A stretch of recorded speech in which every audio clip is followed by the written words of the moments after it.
और बड़ी खबर कोलकाता से ही है, जहां पर अमित शाह ने ममता बनर्जी पर निशाना साधा है और वो ये कहते हैं कि बंगाल को पीएम लाखों करोड़ों रुपए बेचते हैं। टीएमसी वाले गरीब तक पैसा पहुंचने नहीं देते। ममता बनर्जी घुसपैठियों को आधार कार्ड दे रही हैं। कट मनी से पूरी बंगाल की जनता परेशान है। बंगाल आज बम धमाकों से गूंज रहा है।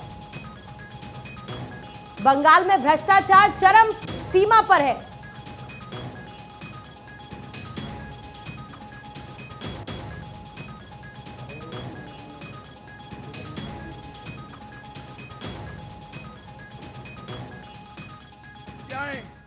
लगभग 212 भाजपा कार्यकर्ताओं की हत्या हुई। मैं दीदी को कहकर जाता हूं, हम भाजपा वाले हैं, हमारा कार्यकर्ता हमारा भाई से बढ़कर होता है, भाई से बढ़कर होता है। दीदी, भाजपा कार्यकर्ताओं की हत्या की है देश भर का और पूरे बंगाल का एक एक कार्यकर्ता इसका बदला लेने के लिए तैयार है। आप मेरी बात याद रखना। 2026 में जब चुनाव होगा तब मालूम पड़ेगा कि किस प्रकार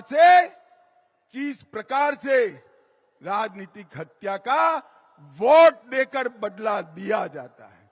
मित्रों, बंगाल को पूरे भारत के अंदर भ्रष्टाचार के कारण बदनाम करने का काम ममता बनर्जी की सरकार ने किया। ज्योतिप्रिय मलिक, अनुव्रत मंडल, पार्थ चटर्जी, चाहे गाय तस्करी हो, चाहे कोयला तस्करी हो, चाहे भर्ती घोटाला हो, अरबों खरबों रुपया बंगाल की जनता का इन्होंने खाया है। और मैं ममता बनर्जी को आज कहकर जाता हूं, अगर आप में हिम्मत है तो ज्योतिप्रिय मलिक, अनुव्रत मंडल और पार्थ चटर्जी को तृणमूल कांग्रेस से सस्पेंड कर दिखाइए तो बंगाल की जनता मानेगी। वो नहीं कर सकती। हर रोज दुर्गा का स्तवन कर रही है कि तीन कहीं भतीजे का नाम न बता दे, भतीजे का नाम न बता दे। जो खुद मिले हुए हैं वो बंगाल को भ्रष्टाचार से मुक्त नहीं कर सकते हैं। मित्रों, इतने सारे भ्रष्टाचार हुए हैं कि संसद की पवित्रता को भी तृणमूल कांग्रेस के सांसदों ने समाप्त कर दिया। भेंटे लेकर, सौगादे लेकर सवाल पूछने वाले सांसद और वो पार्टी बंगाल और भारत का भला कर सकती है क्या? जोर से बोलिए, कर सकती है क्या? भाई और बहनों, अवैध घुसपैठ चरम सीमा पर। आसाम की जनता ने भाजपा सरकार बना दी। आसाम की सरहदों से परिंदा भी पैर नहीं मार सकता। और बंगाल में सोशल मीडिया पर कोई रख रहा है कि अगर घुसपैठ कर आए हो और आधार कार्ड चाहिए, वोटर कार्ड चाहिए तो इस नंबर पर संपर्क करिए। बंगाल पुलिस चुप। मुझे बताओ भाइयों बहनों, जिस राज्य में इतनी घुसपैठ होती हो वहां कभी विकास हो सकता है क्या? जोर से बोलो, हो सकता है? और इसीलिए ममता बनर्जी सीएए का विरोध कर रही है, सीएए कर नहीं दे। मगर मैं आज इस सभा में कहकर जाता हूं, ममता दीदी, सीएए देश का कानून है, इसको कोई रोक नहीं सकता और हम सीएए को लागू कर रहेंगे। भाई और बहनों, जो वहां से आए हैं वो सभी हिंदू भाइयों बहनों का इस देश पर इतना ही अधिकार है जितना मेरा और आपका अधिकार है। उनको अपने अधिकार से कोई वंचित कहीं नहीं कर सकता। मित्रों, ममता जी को मैंने कई बार पूछा, वो उल्टा हमें हिसाब पूछती है कि मोदी जी ने बंगाल के लिए क्या किया। ममता दीदी, आप मेरा भाषण जरूर सुन रही होगी। मैं हिसाब लेकर आया हूं, कान खोलकर सुन लीजिए, हिसाब लेकर आया हूं। जिस सरकार में आप मंत्री रही, यूपीए सरकार, जिस सरकार को आपने समर्थन किया, उसने 2004 से 14 में बंगाल को क्या दिया? ग्रांट इन एड और डिवोल्यूशन का सिर्फ 2 लाख करोड़ रुपया दिया। कितना दिया भाइयों बहनों, बोलो तो? और मोदी जी ने 2 लाख करोड़ के सामने 10 साल के सामने 9 साल में 6,70,000 करोड़ रुपया देने का काम नरेंद्र मोदी जी ने किया। और 1,80,000 करोड़ रुपया नरेगा में 3.5 गुना ज्यादा हमने दिया।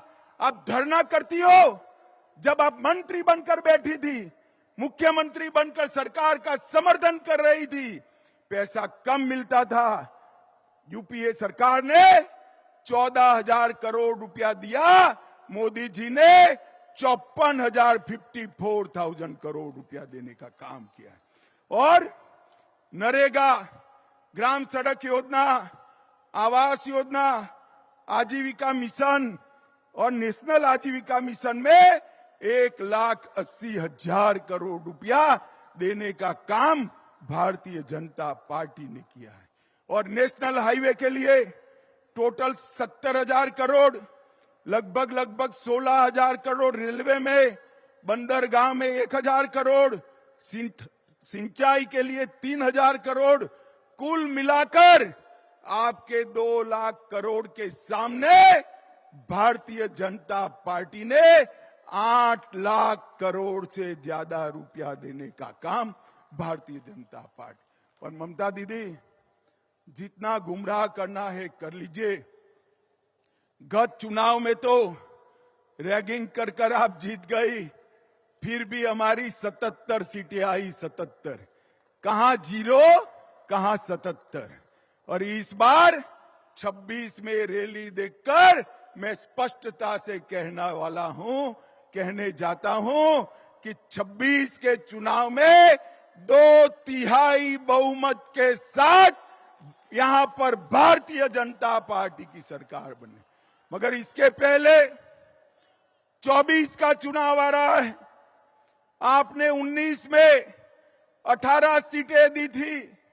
मैं आप सभी को करबद्ध विनंती करने आया हूं, इतनी सीटें दीजिए कि मोदी जी को शपथ विधि के बाद कहना पड़े, मैं बंगाल के कारण देश का प्रधानमंत्री बना हूं, बंगाल के कारण। भाई और बहनों, बंगाल का भला ये भ्रष्टाचारी परिवारवादी तृणमूल कांग्रेस नहीं कर सकती। बंगाल का भला ये कम्युनिस्ट नहीं कर सकते। और कांग्रेस पार्टी तो तृणमूल के शरण में गई हुई पार्टी है, वो बंगाल का भला नहीं कर सकती। बंगाल को आगे ले जाने का काम, बंगाल को सोनार बांग्ला बनाने का काम केवल और केवल मोदी जी के नेतृत्व में भारतीय जनता पार्टी कर सकती है और कोई नहीं कर सकता। भाई और बहनों, मुझे बताओ, ये भ्रष्टाचारी ममता सरकार को हटाओगे? जोर से बोलो अंत तक। भ्रष्टाचारी ममता सरकार को हटाओगे? 24 में मोदी जी को फिर से प्रधानमंत्री बनाओगे? 26 में 2/3 बहुमत से भाजपा सरकार बनाओगे? घुसपैठ रोकनी है, जोर से बोलिए, घुसपैठ रोकनी है, सीएए लाना है, भ्रष्टाचार रोकना है, सीमाएं सुरक्षित करनी है, बंगाल के गरीब का विकास करना है, बंगाल की अस्मिता वापिस लानी है। अगर सब करना है तो उखाड़ कर फेंक दो ये ममता बनर्जी की सरकार को और यहां पर भारतीय जनता पार्टी की सरकार बनाओ। मैं बंगाल की जनता को भरोसा दिलाकर जाता हूं कि बंगाल का विकास मोदी जी की सबसे बड़ी प्राथमिकता बंगाल का विकास है।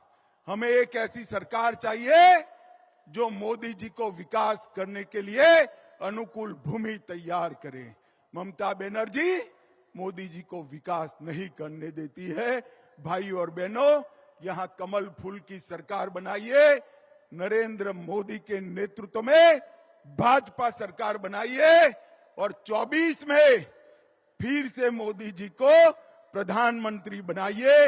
यही मेरा आप सबसे अभ्यर्थना है। नमस्कार।